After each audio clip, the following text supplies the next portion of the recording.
what I'm getting right now, and it's still very early, about 10:30, Joy in Wyoming, officers responded to a domestic violence. And what I know is just domestic violence, no indication of weapons involved. The officers went to the doorway, began knocking on the door. A suspect, male black, armed with possibly a .25 caliber semi-automatic weapon, emerged from the location and began firing at the officers. One of the officers sustained a gunshot wound. Both officers returned fire, striking the suspect, who is pronounced dead at the scene. The officer that was struck is currently in surgery, listed in critical condition, unknown to the severity, but right now it appears that he sustained a single gunshot wound to the back of his head. We're in the process of trying to notify next of kin. He is a 14-year veteran. His partner, who had a conversation with, 6 months out of the academy. So we're asking for the public's prayers. We believe the scene is isolated to this one suspect.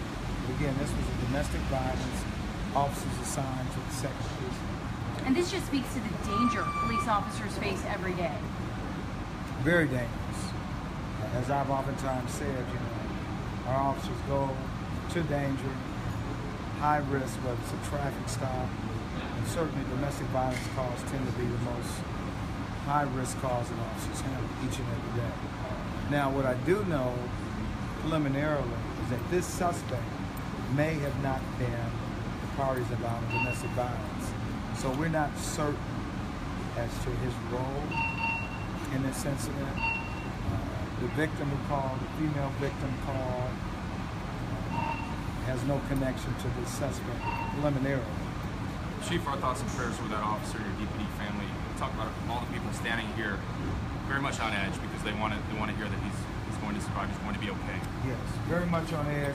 This is certainly been too typical, as you know, since September of last year we've had 8 officers either shot or murdered in the line of duty in the city of Detroit.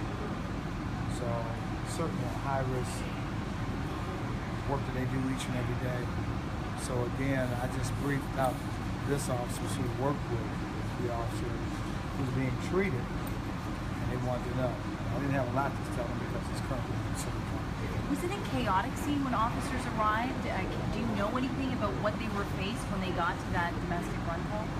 I'm not certain about that. I can tell you just from my experience, anytime an officer is shot, it is always chaotic. Because first and foremost, when an officer is shot, it's getting them to the hospital as quickly as possible. So yes, it is chaotic. The threat, certainly the threat from the one suspect who fired shots, striking our officer. There was a gunfight. What we know, as I pointed out, both officers returned fire, striking the suspect who was fatal. The officer, the partner, 6 months on the job. 6 months on the job. I had a conversation with him. He's handling it reasonably well, but of course, as an officer, senior officer, 14 years, we're concerned about him. So are you saying that the suspect who shot the officer was not related to that domestic call? That's the information I'm getting right now. What I'm getting is that the suspect is between 40 and 45 years old, maybe not related. The officer's knocking on the door, and the suspect emerges and begins firing at the officers. So multiple shots were fired in the direction of the officers. Chief, as far as what's happening in the hospital, the surgery just got underway, or do you anticipate he'll be in surgery for several hours? I have no idea. I know that I went up to the surgical ward, surgery has started, so I can't give you a timeline. And this happened in an apartment complex? Yes. Unfortunately, I've asked you this question before, but what is your message to people who think they can just shoot and start firing at Detroit police officers who are doing their job protecting the public? What's your message? The message is the outcome's not going to be good for you.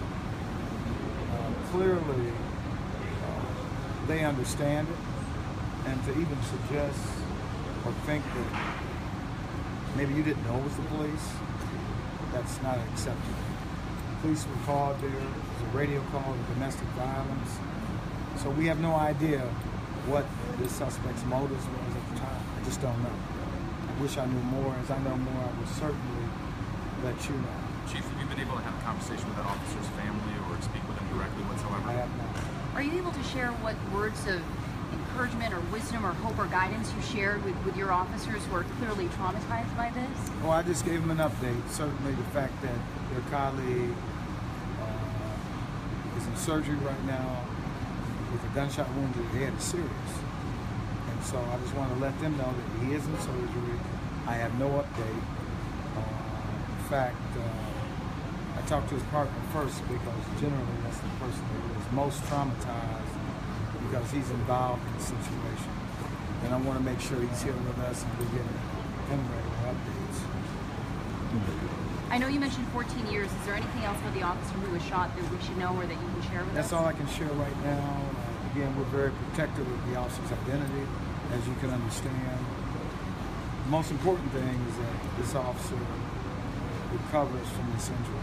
That's first and foremost. Thank you, Chief. Thank you, Chief. Thanks, everybody. Thank you so much.